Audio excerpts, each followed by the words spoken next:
maalin wanaagsan dhammaan asxaabta.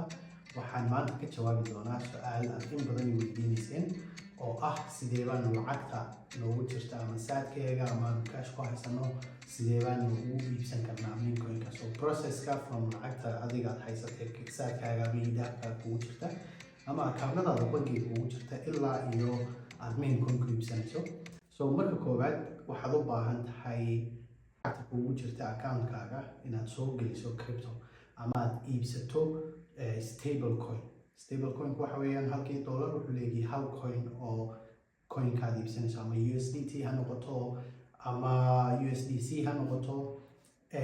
Halka USDC wuxuu leekaanayaa $1. Marka waxaynu kala qaybin doonaa dad card haysta ama mastercard haysta oo bangigooda card ku xiran yahay oo bangiga lacagta ugu jirta cardka ka isticmaali kara ama online wax ku iibsan kara iyo qof aan card haysan. Marka haddaan ku horeeyo qofka cardka haysta waa easy. waxaad samaynaysaa Binance baad account ka samaysanaysaa wuu ku verify garanayaa verification process kaad maraysaa then markaasaad card detailskaaga gelinaysaa markaasaad USDT xagga exchange-ka Binance aad kaga iibsanaysaa. Qofka aan markaa card haysan isaga waxaa jira exchange ama dad USDT-ga iyagu haya oo kuu sarrifaya. Marka imika ciidan recommend gareeyo ma garanayo laakiin waad baari kartaa waad helaysaa dad baad weydiin karnaa. Haddii aad adigu tahay qof USDT exchange-na dadka la soo wadaag. Haddii aad adigu hayso qof USDT exchange gareyn karo ama Zaad ama edahab ama EVC wax ku bedeli kara haddaad hayso la wadaag dadka insha Allah comment-ka kula wadaag.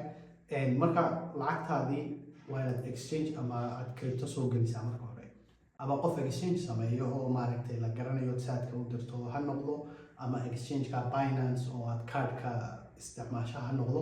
waa inay lacagtaadii crypto soo gashaa oo stable coin ku soo iibsataa ama aad Solanaba direct u iibsataa haddaad exchange ka iibsanayso. haddaba markaad kasoo aad lacagtaadii crypto u bedesho USDT imika haysato waxaad samaynaysaa laba option baad leedahay inaad USDT-da toos ugu soo dirsato account-kaagii ama wallet-kaagii ama inaad exchange-ka ka dhex samayso swap oo aad ku trade garayso USDT-gaagii aad ku bedelato Solano marka aad Solanada u soo dirto wallet-kaaga. Waxa kale aad samayn kartaa inaad toos markaad USDT-da haysato aad toos ugu soo dirto wallet-kaaga oo halkaa ka bedelato. marka waxaan idinkula talin lahaa oon markasta idinku bogaadinaya inaanad lacagtaada exchange-ka ku dhexayn. waayo exchange-kii Bybit loolan jiray Coinbase ku xigay waa tii maalinta dawlad la hagareeyay 1.4 billion-ka laga hagareeyay. marka say lacagtaadu safe kugu noqoto adigoo mas'uuliyaddeeda hayso waxa muhiim ah inaad markasta wallet-kaaga aad lacagtaada kusoo hubsato. marka haddaba aad lacagtaadii ama aad Solano u bedeshay Solanadii wallet-ka soo dhigatay ama USDT-da directly aad wallet-ka usoo dhigatay xaggaasaad ka bilaabaysaa trading-kaagii. waxaad soo eeganaysaa memecoin-kaagii video kan ka horreeya baad daawanaysaa saad u soo eeganayso then halkaasaad swap-ka ka samaynaysaa oo saar ku iibsanaysaa. waxaan rajaynayaa inaad videogan ka hesheen wax ka faa'iideen.